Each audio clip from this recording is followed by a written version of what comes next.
ഇന്റർസ്റ്റെല്ലാറിന്റെ re release ticket book ചെയ്യുന്ന മുന്നേ മസ്റ്റായിട്ട് ഇക്കാര്യം അറിഞ്ഞില്ലെങ്കിൽ നിങ്ങൾ ചിലപ്പോൾ പെടും.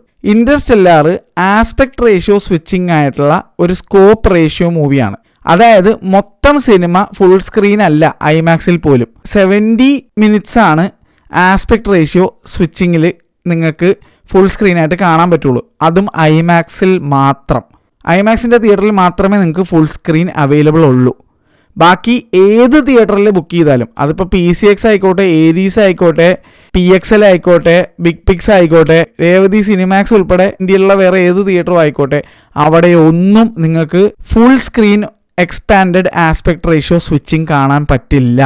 അതറിഞ്ഞിട്ട് വേണം നിങ്ങൾ ടിക്കറ്റ് ബുക്ക് ചെയ്യാൻ. ഇതുകൊണ്ടാണ് ഞാൻ ഐമാക്സിൽ തന്നെ നിങ്ങൾ സിനിമ കാണണം എന്ന് പറയണം. അതും 70 mm കണ്ടാലേ 1.43:1 റേഷ്യോ കാണാൻ പറ്റുള്ളൂ. അൺഫോർച്ചുനേറ്റ്ലി ഇന്റർസ്റ്റെല്ലാറിൽ പ്ലേ ചെയ്യുന്ന ഒരു 70 mm ഐമാക്സ് ഇന്ത്യയിൽ ഇല്ല.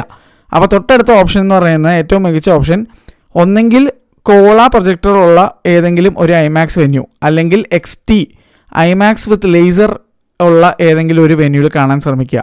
Xenon is my last choice for interstellar. കാരണം ഇന്റർസ്റ്റെല്ലാർ അത്യാവശ്യം ഇരുണ്ട വിഷ്വൽസ് ഉള്ള മൂവിയാണ്. അതുകൊണ്ട് തന്നെ നല്ല ബ്രൈറ്റും ഷാർപ്നെസ്സോടുകൂടിയുള്ള രീതി കാണണമെന്നുണ്ടെങ്കിൽ നിങ്ങൾ ഐമാക്സ് വിത്ത് ലേസറിൽ മിനിമം ബുക്ക് ചെയ്യണം ആണ് എൻ്റെ ഒരു അഭിപ്രായം. ഇത് നിങ്ങൾ അറിഞ്ഞിരിക്കുക. അല്ലെങ്കിൽ എല്ലാം ബുക്ക് ചെയ്തൊക്കെ കഴിഞ്ഞ് തിയേറ്ററിൽ ചെല്ലുമ്പോഴേക്കും നിങ്ങൾ അറിയാൻ പോകുന്നത് അയ്യോ ഇത് ഫുൾ സ്ക്രീൻ ഇല്ല, മറ്റേ മറിച്ചാണ്, അല്ലെങ്കിൽ ഈ ഫുൾ പടം എന്താ ഫുൾ സ്ക്രീൻ ഇല്ലാത്തതെന്നൊക്കെ പറഞ്ഞ് കുറേ പേര് കരഞ്ഞുകൊണ്ട് വരും.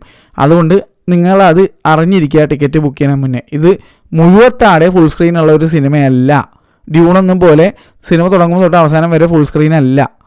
എക്സ്പാൻഡഡ് ആസ്പെക്ട് റേഷ്യോ എന്നുള്ളത് ഇതിൽ കുറച്ച് സീനുകൾ മാത്രമേ ഉള്ളൂ. അത് അറിഞ്ഞിരിക്കുക.